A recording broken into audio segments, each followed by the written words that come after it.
Inicialmente, vamos fazer a leitura de um texto bíblico.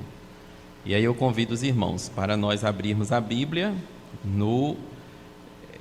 na Epístola do Apóstolo Paulo aos Romanos, no primeiro capítulo. Nós vamos ler 2 versículos, é o versículo 16 e o versículo 17. Porque não me envergonho do Evangelho de Cristo, pois é o poder de Deus para a salvação de todo aquele que crê, primeiro do judeu e também do grego, porque nele se descobre a justiça de Deus, de fé em fé, como está escrito, mas o justo viverá da fé. Estes 2 versículos, eles sintetizam bem a essência da reforma. Eu fiz algumas anotações, algumas curiosidades, trazer para os irmãos a respeito deste evento, e no final da palestra você pode esquecer de tudo que eu disse, mas da essência não. E a essência está exatamente nestes 2 versículos que nós acabamos de ler. E aí nós vamos entender no decorrer da exposição. Eu quero iniciar dizendo para os irmãos: há uma contextualização para a reforma. Assim como todos os eventos históricos que decorrem do percurso da vida humana e que estão nos livros, nos tratados de história, existe um contexto, não há nada isolado e também não é algo feito, todos os eventos históricos, eles não são feitos por uma pessoa, é uma série de situações que convergem para aquele episódio, para aquele evento, para aquele momento. Então a gente tem que considerar, partindo do ano de 1500, coincide, com o período da chegada dos europeus aqui, nas nossas terras, os fundamentos da velha sociedade medieval, eles estavam ruindo. Veja, nós temos, quando consideramos a história, vários momentos históricos. E podemos considerar, por exemplo, o mundo antigo. Depois do mundo antigo, que aí são os povos, as civilizações antigas, os egípcios, os povos da Mesopotâmia, os medo-persas, os babilônios, os gregos, depois os romanos, e a gente tem a plenitude dos tempos, aquela expressão que Paulo diz aos Gálatas: vindo a plenitude dos tempos, Deus enviou seu Filho. A plenitude dos tempos, ela acontece exatamente quando o último império antigo, da civilização antiga, estava comandando a região ali do Oriente, da Palestina e do Oriente, que era o Império Romano. O ministério de Jesus ocorre ali. E depois da ascensão de Cristo, vem o desenvolvimento da igreja. Pelo menos do 1º ao 4º século, nós temos um momento que chamamos de pais da igreja, o período medieval, ou o período patrístico, os pais da igreja. Depois, lá para o 5º século, 6º século, começa esse outro período que é o medieval, que é a Idade Média, que a história coloca. É exatamente nesse momento medieval que nós vemos a força da sociedade, do modelo desse período, começando a ruir, a modificar-se para outro, para dar lugar a outro modelo. Uma nova sociedade surgindo, com transformações políticas, econômicas, intelectuais e religiosas. E isso vai trazer vários efeitos na ordem social, provocando as mudanças. Então, eu vou falar rapidamente para vocês a respeito de 5 mudanças, que é o que contextualiza a reforma. A primeira mudança, nós vamos chamar de mudança geográfica. O que é isso? De uma civilização potâmica quer dizer rio, flúvio do rio, que era aquela civilização da Mesopotâmia, a terra entre rios, o que o termo significa. Você sabe que o berço da civilização ocidental acontece exatamente ali, na bacia do Mediterrâneo. Dessa civilização potâmica, sai dela e passa para uma civilização oceânica. Por quê? Porque é quando está acontecendo as navegações, as explorações e as colonizações. Então, há uma expressão que o historiador da igreja, Earl Cairns, ele diz, lá naquele livro O Cristianismo através dos Séculos, ele diz assim: os mares do mundo tornaram-se as estradas do mundo, justamente nessa passagem de uma civilização potâmica para uma civilização oceânica. E outra coisa interessante que ele diz sobre isso é que quando Lutero, o grande reformador, traduzia o Novo Testamento para o alemão, o navio de Magalhães completava sua volta ao mundo. Veja, estamos falando de momentos contemporâneos, não é? Entre esses dois personagens. Então, as rotas marítimas que visavam a riqueza do Oriente e do Ocidente, através das navegações, das explorações e da colonização, vão provocar o que nós chamamos de mudança geográfica. Essa foi a primeira. Estará havendo também um outro tipo de mudança. Será a mudança política. Há uma mudança política. Como? De um conceito medieval de Estado universal para um conceito de nação-estado, aonde você vai ter um poder central com governos fortes. É a força militar e a força civil que provocam o conceito de nacionalismo, se opondo ao domínio de um governo religioso universal, que era isso que a igreja de então, a Igreja Católica Apostólica Romana de então, imprimia na mente da sociedade. Mas agora estará havendo essa mudança. Sai-se desse conceito de um governo universal para as cidades-estados, com uma forte ênfase ao nacionalismo. Então essa é uma mudança política. Terceira mudança é a mudança econômica. O que é isso? Sai-se de uma economia baseada na agricultura. No caso, o solo era a base da riqueza, não é? Mas sai-se disso, dessa economia baseada na agricultura, para a descoberta de fontes de matéria-prima nas recentes terras descobertas, justamente em função da exploração. E isso inaugura a chamada era do comércio e da classe mercantil. Veja, tudo isso está acontecendo simultaneamente. Então eu falei a mudança geográfica, a mudança política, a mudança econômica, e agora eu vou dizer mais uma mudança, a quarta, a penúltima, a mudança social. Que mudança é essa? De uma organização social horizontal. Por que assim horizontal? Porque se morria na classe que nascia. Então você não tinha essa ascensão, essa mudança de uma classe para outra, não é? O período medieval era assim. Mas você sai disso, dessa organização social horizontal, para uma organização social vertical. Por quê? Porque a classe baixa, ela pode emergir para uma classe mais alta. Então há essa mudança social também. Claro, tudo isso em função da economia, da política e também da geografia.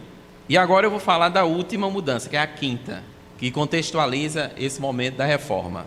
A quinta mudança será uma mudança intelectual e religiosa. De um teocentrismo, passa-se para um humanismo. O humanismo foi uma corrente intelectual, uma corrente, uma tendência de pensamento, né?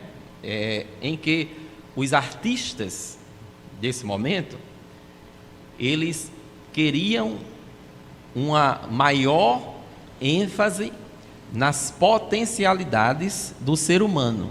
Por isso, o humanismo. Em contraposição, a ênfase que se dava ao divino, à divindade, ou a tudo que estava relacionado à religião, especialmente estamos tratando da igreja romana da época. Então, de um teocentrismo para um humanismo, de um período medieval para um período renascentista. Renascentista, inclusive, essa palavra, ela tem a ver exatamente com um renascimento, um reflorescimento. De quê? Do modelo anterior ao período medieval. E que modelo anterior é esse? É aquele em que a cultura grega, e que depois a cultura romana assimilou, clássica, enfatizava o homem com a sua potencialidade. Mas veja, esse período da cultura grega clássica, ele é anterior à vinda de Cristo. Ele é anterior à igreja. O renascimento quer justamente recuperar essas coisas. Então o humanismo, ele vem com esse espírito de recuperar o homem. Vamos colocar o homem. Agora não é mais teocentrismo, agora é antropocentrismo. Porque teo é de theos, a palavra grega que para Deus, e centrismo é o centro. E antropos é a palavra grega para homem. Então Deus deixa de ser o centro e agora o homem no centro. De uma língua latina, sai-se de uma língua latina para a língua original, ou para as línguas originais. E aqui nós estamos falando da Bíblia já, não é? De uma igreja católica romana para uma igreja do Novo Testamento. De um mediador humano, que seria, no caso, o sacerdote católico. Porque o período medieval é isso. Você precisa de alguma coisa em relação a Deus, então há uma dependência crônica da sociedade à instituição Igreja Católica, ao sacerdote católico. Ele será o mediador. Veja como isso é forte.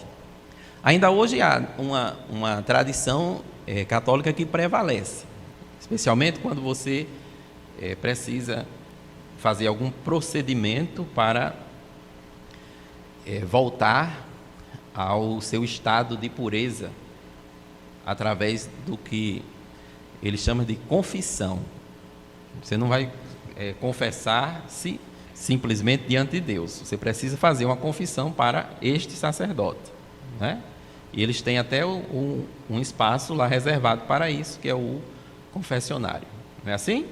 Então preserva-se ainda esse aspecto. Só que naquele momento medieval, isso tinha uma força maior, porque havia um obscurantismo intelectual, já que a igreja ela detinha a força intelectual, a produção artística. Basta você colocar lá no Google, arte medieval, pintura, coloca lá, o que é que você vai ver? Tudo relacionado à religião católica. Os grandes quadros, as grandes pinturas, os grandes feitos, né? Do grande Michelangelo. Vá olhar o que é que está lá. Capela Sistina. Então é tudo voltado para a religião, para a religiosidade. A igreja detinha, portanto, esse poder de convencimento institucional. Então isso estava oficializado.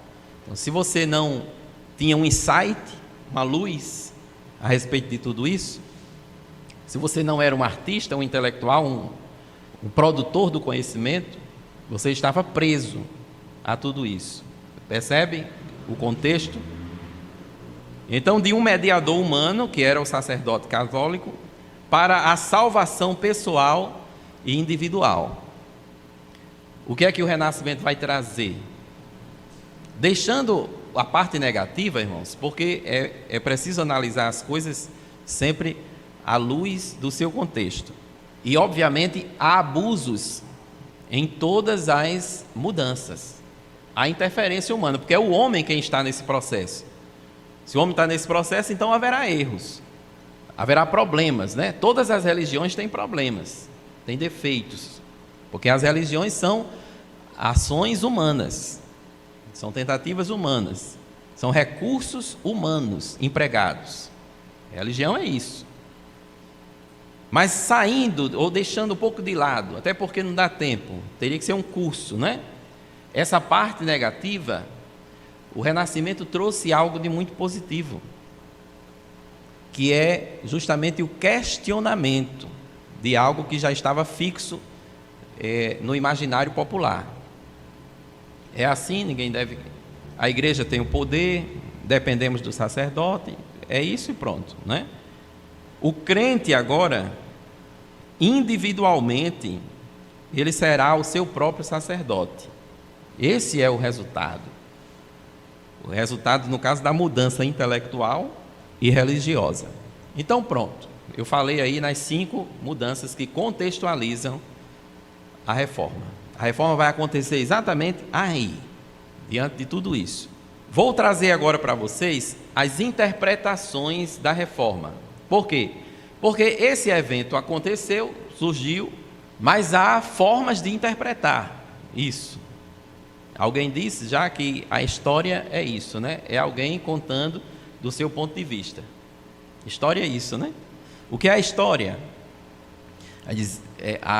A definição romântica vai dizer, não, é aprender sobre o passado para não cometer os erros, né, no futuro, ou para viver melhor o futuro. Mas há essa outra perspectiva, né, que o que é a história? A história é alguém que está contando algo a partir do seu ponto de vista. Infelizmente, no nosso país, um ponto de vista prevaleceu sobre todos os outros, né? As interpretações da reforma. Eu vou trazer 4 formas de interpretar. E vou começar com a nossa, que são os historiadores protestantes. O que é que os historiadores protestantes vão dizer a respeito da reforma? Eles vão dizer que foi um movimento que procurou redescobrir a pureza do cristianismo primitivo, como no Novo Testamento. Isso é um ponto pacífico entre nós. O que foi a reforma? Um movimento que procurou redescobrir a pureza do cristianismo primitivo, como estava lá no Novo Testamento. Então, essa é a interpretação dos historiadores protestantes. Segunda interpretação será dos historiadores católicos. O que é que eles vão dizer? Uma heresia de Lutero, por várias razões. Como, por exemplo, ele queria se casar.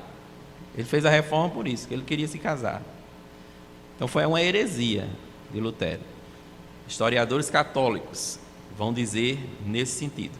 Outro tipo de interpretação, historiadores seculares. O que é que eles farão? Eles farão uma interpretação racionalista. A reforma, ela é consequência de várias coisas. Por exemplo, a briga entre monges da Saxônia e o caso de amor do rei Henrique VIII lá na Inglaterra, que teve aquela ruptura e criou-se a igreja anglicana, não é? Quem trouxe essa crítica foi um filósofo chamado Voltaire. Voltaire era um crítico ferrenho da igreja e adepto do chamado deísmo. Deísmo com D, deísmo. O deísmo, ele não aceitava nada que não fosse possível. O deísmo não, o racionalismo. E aí o deísmo vai entrar como uma vertente teológica disso aí. Não aceitava nada que não fosse passível de uma explicação racional. Então, a religião para eles era aquilo que pode ser compreendido pela razão.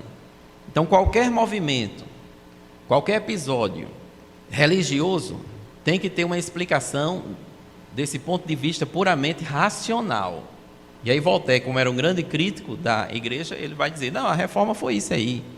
Era uma briga de interesse